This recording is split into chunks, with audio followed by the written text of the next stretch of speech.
La Guerra de la Independencia Española se inicia en 1808 como consecuencia directa de la creciente intervención francesa en los asuntos internos de la monarquía borbónica. Tras el Tratado de Fontainebleau de 1807, Napoleón obtuvo permiso para que sus tropas atravesaran España con el objetivo oficial de invadir Portugal. Sin embargo, el despliegue militar francés pronto superó ampliamente lo necesario para esa operación, lo que generó una creciente desconfianza entre la población y las autoridades españolas. La situación política era ya inestable. Carlos IV había perdido gran parte de su autoridad, mientras que su hijo, Fernando, encabezaba un sector de la corte contrario al valido Manuel Godoy. Estas tensiones desembocaron en el motín de Aranjuez en marzo de 1808, que provocó la caída de Godoy y la abdicación de Carlos IV en favor de Fernando VII. Napoleón aprovechó este conflicto dinástico para convocar a ambos monarcas a Bayona, donde finalmente logró que renunciaran a sus derechos al trono, colocando como rey de España a su hermano José Bonaparte. Este cambio dinástico, impuesto desde el exterior, fue percibido por amplios sectores de la sociedad como una usurpación ilegítima. El estallido popular se produjo el 2 de mayo de 1808 en Madrid, cuando la población se alzó contra las tropas francesas.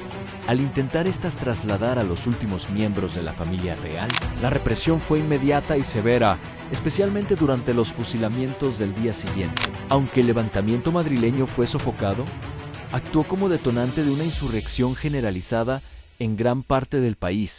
Durante las semanas posteriores, surgieron juntas locales y provinciales que asumieron el poder en ausencia de una autoridad central efectiva. Estas juntas se organizaron para coordinar la resistencia y movilizar recursos humanos y materiales. La guerra adquirió desde el principio un carácter mixto.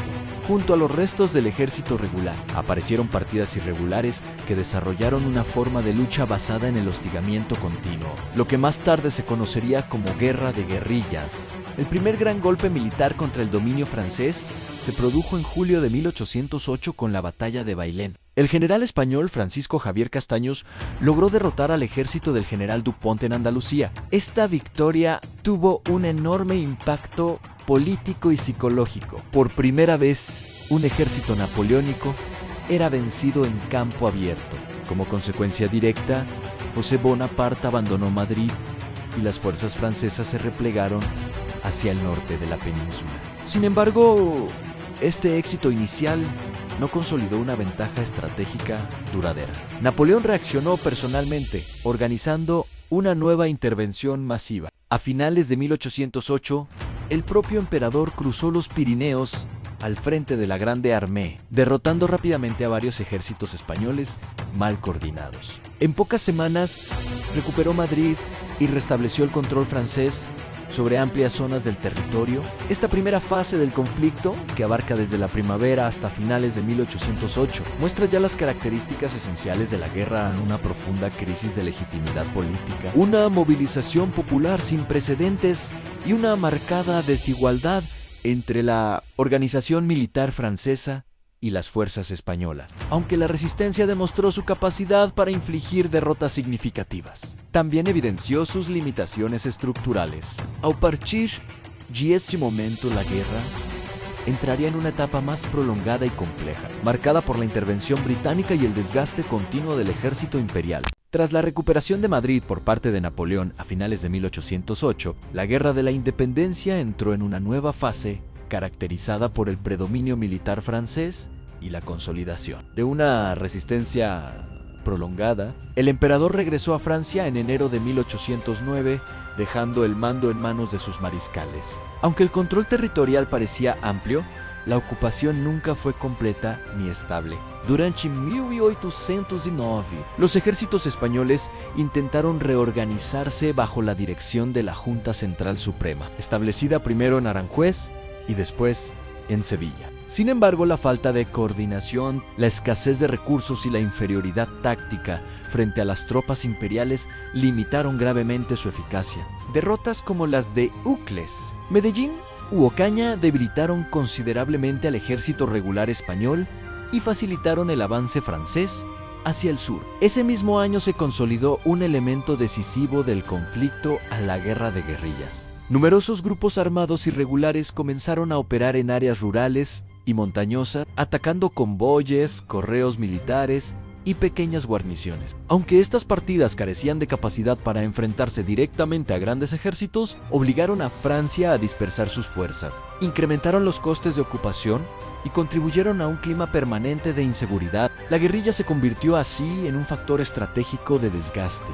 Paralelamente, el Reino Unido intensificó su intervención en la península. Desde Portugal, un ejército anglo-portugués, comandado por Arthur Wellesley, futuro duque de Wellington, inició una campaña progresiva contra las posiciones francesas. Tras asegurar Lisboa mediante el sistema defensivo de las líneas de Torres Vedras, Wellington logró estabilizar el frente occidental y comenzó una lenta pero constante presión hacia el interior. Mientras tanto, la Junta Central, acosada por los avances franceses, se disolvió en 1810 y transfirió sus poderes a un Consejo de Regencia. Este nuevo órgano impulsó la convocatoria de cortes en Cádiz, ciudad que permanecía fuera del control francés gracias a la protección naval británica. Las Cortes de Cádiz representaron un hito político fundamental. En ella se elaboró la Constitución de 1812, que establecía principios de soberanía nacional, división de poderes y derechos individuales, marcando un profundo cambio respecto al modelo absolutista anterior.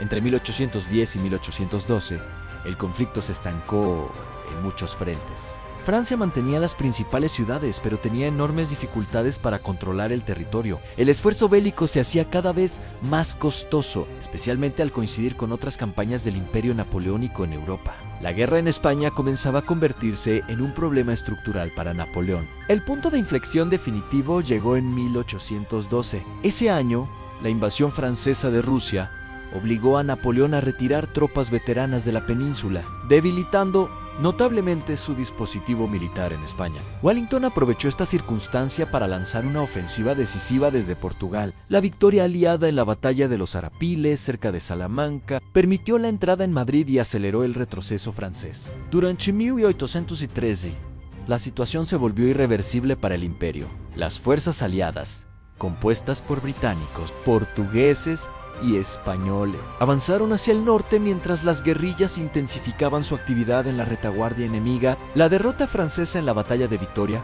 en junio de ese año, marcó el colapso del dominio napoleónico en la península. José Bonaparte abandonó definitivamente España y el ejército imperial inició su retirada hacia Francia. Las operaciones militares continuaron al otro lado de los Pirineos, pero ya con clara superioridad aliada. En paralelo, Napoleón sufría derrotas decisivas en Europa Central. En diciembre de 1813 se firmó el Tratado de Valen, por el cual el emperador reconocía a Fernando VII como rey de España. El monarca regresó al país en marzo de 1814, poniendo fin formalmente al conflicto. Las consecuencias de la guerra fueron profundas. España quedó devastada demográfica y económicamente, con infraestructuras destruidas y una producción agrícola gravemente dañada. A nivel político, el enfrentamiento entre los defensores del liberalismo surgido en Cádiz y los partidarios del absolutismo marcó el inicio de una prolongada inestabilidad institucional. Fernando VII, al regresar, abolió la Constitución de 1812 y restauró el absolutismo, frustrando buena parte de las reformas impulsadas durante la guerra. En el plano internacional, la Guerra de la Independencia contribuyó de manera decisiva al debilitamiento del Imperio Napoleónico. Demostró que Francia podía ser resistida mediante una combinación de guerra regular, insurrección popular y apoyo exterior. Para España, sin embargo, el conflicto supuso el comienzo de un siglo XIX marcado por crisis políticas, guerras civiles y la pérdida de sus colonias.